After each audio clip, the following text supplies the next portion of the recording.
In the 1980s, Saddam Hussein was not seen by America as the ultimate enemy. At one point, he was useful, but years later, American soldiers would be searching across Iraq for the same man until they finally found him hiding underground close to his hometown. So how did Saddam Hussein go from one of the most powerful men in the Middle East to one of the most hunted men on earth? This is the rise and fall of Saddam Hussein. Saddam Hussein became the president of Iraq in 1979. From the beginning, his rule was built on fear, control, loyalty, and propaganda. His face was everywhere, on walls, in schools, on television, in government buildings, and across the streets of Iraq.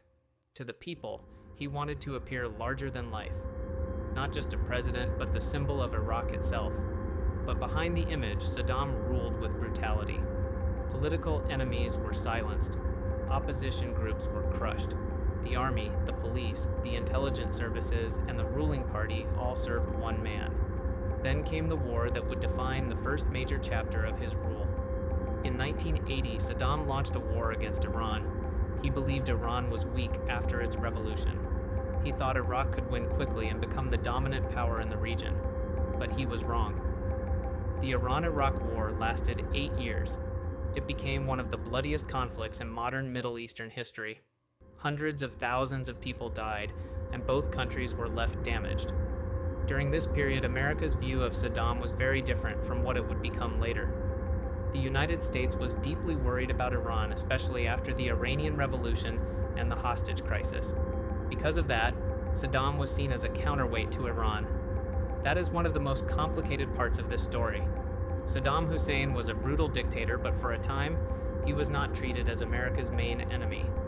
After the Iran-Iraq War ended, Saddam faced a new problem. Iraq was in debt, the economy was struggling, his army was massive, and Saddam wanted to prove that he was still powerful. Then, in 1990, he made the decision that changed everything. He invaded Kuwait. To Saddam, Kuwait was small, rich, and vulnerable. But to the United States and its allies, this was a direct threat to the balance of power in the Gulf and to the global oil supply. The response was immediate. A U.S.-led coalition launched Operation Desert Storm in 1991. Iraq's army was pushed out of Kuwait, and Saddam suffered a huge military defeat. But he survived. He stayed in power. For the next decade, Iraq lived under sanctions, pressure, weapons inspections, and international isolation. Saddam tried to look strong.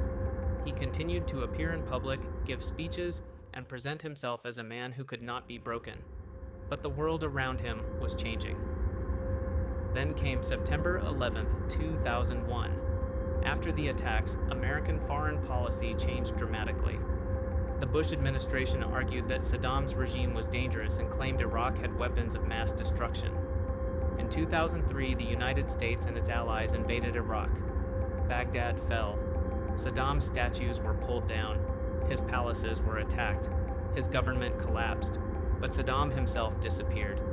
For months, American forces searched for him. The man who once lived in huge palaces was now moving in secret, hiding from place to place, depending on loyal supporters and underground networks. Then, on December 13, 2003, U.S. forces finally found him near Tikrit. He was not in a palace.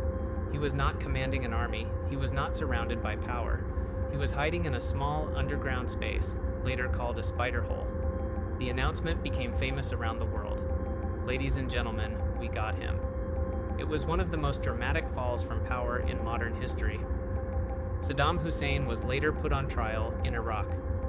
He was convicted for crimes against humanity connected to the killing of civilians in Dujail after a failed assassination attempt against him in 1982.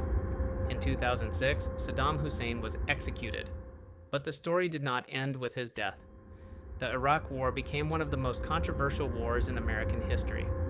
The weapons of mass destruction used as a major justification for the invasion were not found as active stockpiles. Iraq fell into years of violence, instability, and political chaos. So Saddam Hussein's story is not just the story of one dictator. It is a story about power, fear, oil, war, intelligence failures, and the dangerous belief that one man can control history. Saddam built a system around himself. But when that system collapsed, there was nothing left to protect him. from presidential palaces to a hole in the ground. That was the fall of Saddam Hussein. If you want more short documentaries like this, make sure to follow, subscribe, and stay tuned for the next story.